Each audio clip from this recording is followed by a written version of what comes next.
Here in Mexico, looking at some Mayan pyramids. And we got to remember that while Europe was still in the midst of the Dark Ages, these amazing people mapped the heavens, evolved the only true writing system that is native to the Americas, and they were also masters of mathematics. These people invented the calendars we use today, and we got to remember this was done without metal tools, beasts of burden, or even the wheel.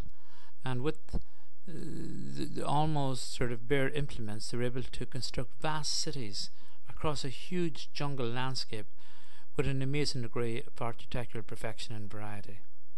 The legacy they've left to us is in stone, and it has survived in a spectacular fashion at places like Tequil, Tulum, Chichen Itza, and Copan and Uxmal.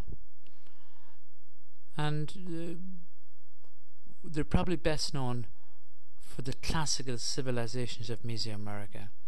They originated in the Yucatan Peninsula around 2600 BC and rose to prominence around AD 250 in southern day Mexico. I suppose also we can include Guatemala, northern Belize, and even the western Honduras. Building on the inherited ideas and inventions of earlier civilizations such as the Olmec, the Maya developed astronomy, calendar systems, and hieroglyphic writing.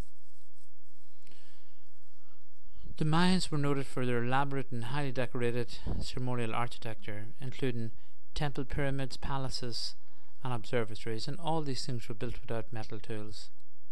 They were also skilled farmers, clearing large selections of tropical rainforest in areas where groundwater was very scarce, and they built sizable underground reservoirs for the storage of rainwater. The Mayan pyramids of Teotihuacan rise as high as 20-story buildings above the central Mayan or present-day Mexican highlands, and they rise with a grandeur and a mystery that really stirs the imagination and can even inspire the soul. All of the buildings are aligned with the stars in the solar system from precise survey points in the nearby mountain ranges.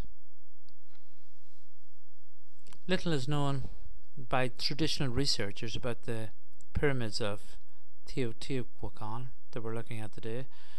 We know they were probably built by the Toltecs, and the locals here refer to them as Teo. And Teo, here all around us, was once a city the size of ancient Athens or Rome.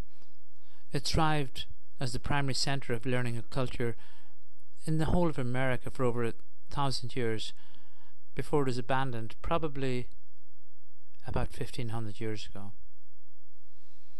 The term Toltec was used by the Aztecs, who came many years after the Toltecs, and was meant as a great wise one or a native healer who followed a certain tradition.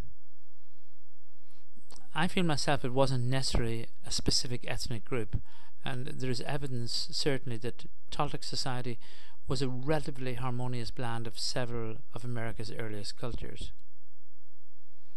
The Olmecs and the builders of Monte Alban in Oaxaca, where the Toltecs traded, often revered the Toltecs and regarded them as very highly advanced in religion, magic, and art. And we know from Mayan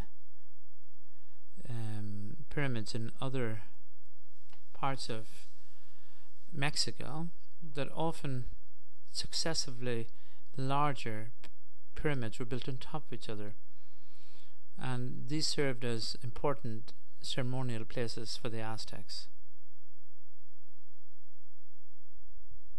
Historians think that the Spaniards were probably not aware that they were building their churches on top of Aztec pyramids, and often they just built them there because it was the highest hill in the area.